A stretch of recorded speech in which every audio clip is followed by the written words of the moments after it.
তব কথামৃতং তপ্ত জীবনং কবিভিরীতং কল্মষাপহম শ্রবণমঙ্গলং শ্রীমদততং ভুবি গৃহন্তি এ ভুরিতা জানা। শ্রী শ্রী রামকৃষ্ণ কথামৃত, চতুর্থ ভাগ, 11 খণ্ড, 6ষ্ঠ পরিচ্ছেদ। ঠাকুর শ্রীরামকৃষ্ণ কলুটোলায় শ্রীযুক্ত নবীন সেনের বাটিতে ব্রাহ্ম ভক্ত সঙ্গে কীর্তনানন্দে। আজ শনিবার, কোজাগর পূর্ণিমা। শ্রীযুক্ত কেশব সেনের জ্যেষ্ঠ ভ্রাতা নবীন সেনের কলুটোলার বাটিতে ঠাকুর আসিয়াছেন। 4 অক্টোবর 1884 খ্রিস্টাব্দ, 19 আশ্বিন 1291 সাল।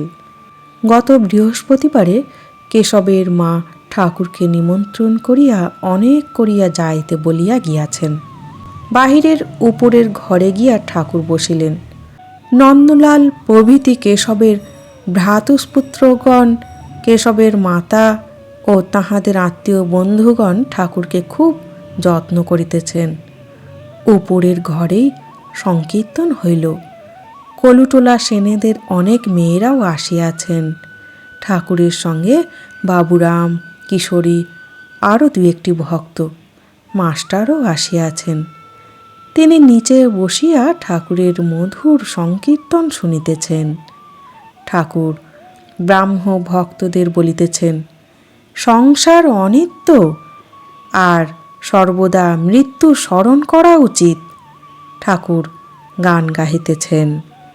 তাহলে বলছেন, আশ্বিন মাসে কোজাগর পূর্ণিমার দিন ভক্ত কেশব সেনের ভ্রাতা নবীন সেনের বাটিতে আজ ঠাকুরের চরণধূলি পড়েছে।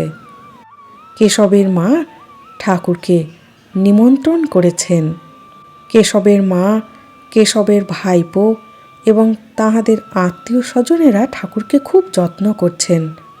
আর ঠাকুরের সঙ্গে বাবুরাম, কিশোরী, আরও ভক্তরাও এসেছেন। ঠাকুর ব্রাহ্ম ভক্তদের বলছেন যে সংসার অনিত্য, এটি ভগবানের সার কথা। এই সার কথাটি ত্রেতা যুগে শ্রীরামচন্দ্র বলেছেন, দাপরে শ্রীকৃষ্ণও বলেছেন, এবার কলিতে ঠাকুর শ্রীরামকৃষ্ণও বলছেন। এবারে ঠাকুর এসেছেন সাধন পথকে আরও কিভাবে সহজ করে পাওয়া যায়। মনের বিচার নয়, এই সংসারের মায়ার বন্ধনকে ছেদন করে ভগবান প্রাপ্তির সুখানুভূতি দিতে এসেছেন। এই সংসার মরীচিকা, সুখের চিন্তা করে দুঃখ সর্বদা ধাওয়া করছে। তাই ঠাকুর বলেছেন, সংসারকে নয়, ভগবানকে পেলেই সব পাওয়া। আর বলছেন সর্বদা মৃত্যু স্মরণ করা উচিত, কারণ মৃত্যু স্মরণ করলেই সংসার যে অনিত্য এটির চেতন বোধ হবে। তখন অনায়াসেই ভগবানের পাদপদ্মে মন স্থিত হবে। মৃত্যুই আমাদের জীবনের কঠোর সত্য।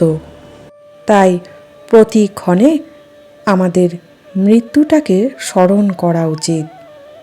ঠাকুর গান গাহিতেছেন, ভেবে দেখ মন কেউ কারু নয়, মিছে ভ্রম ভূমণ্ডলে, ভুলো না দক্ষিণা কালী বদ্ধ হয়ে মায়া জালে, দিন 2-3 জন্য ভবে কর্তা বলে সবাই মানে, সেই কর্তারে দেবে ফেলে কালাকালের কর্তা এলে, যার জন্য মর ভেবে সে কি তোমার সঙ্গে যাবে, সেই প্রেয়সী দিবে ছড়া অমঙ্গল হবে বলে।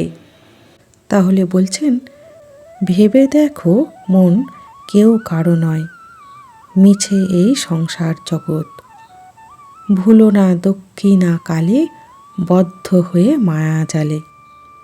ভুলো না দক্ষিণা কালীকে এই মায়ার জালে বদ্ধ হয়ে, দিন 2-3 জন্য ভবে কর্তা বলে সবাই মানে।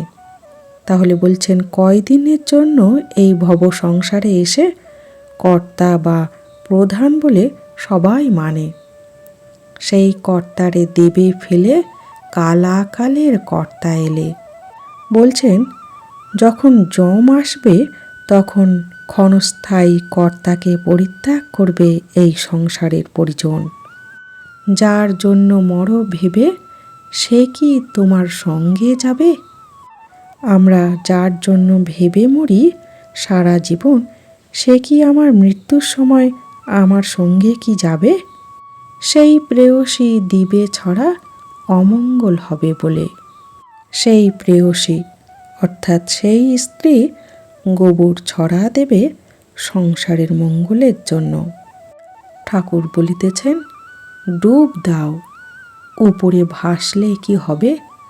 দিন কতক নির্জনে সব ছেড়ে 16 আনা মন দিয়ে তাকে ডাকো। তাহলে ঠাকুর বলছেন সচ্চিদানন্দ সাগরে ডুব দিতে হবে, উপর উপর ভাসলে হবে না। মনটাকে সম্পূর্ণরূপে ঈশ্বরেতে দিতে হবে, তাহলেই যথার্থ আধ্যাত্মিকতার স্বাদ উপলব্ধি হবে।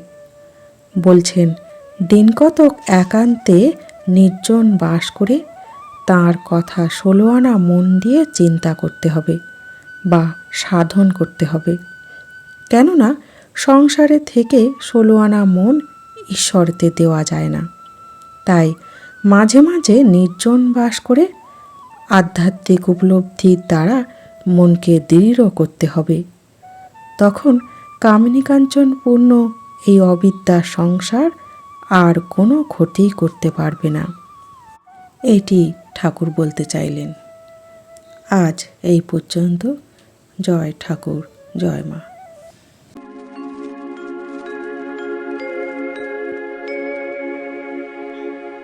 নিরঞ্জনম নিত্যমনন্তরূপম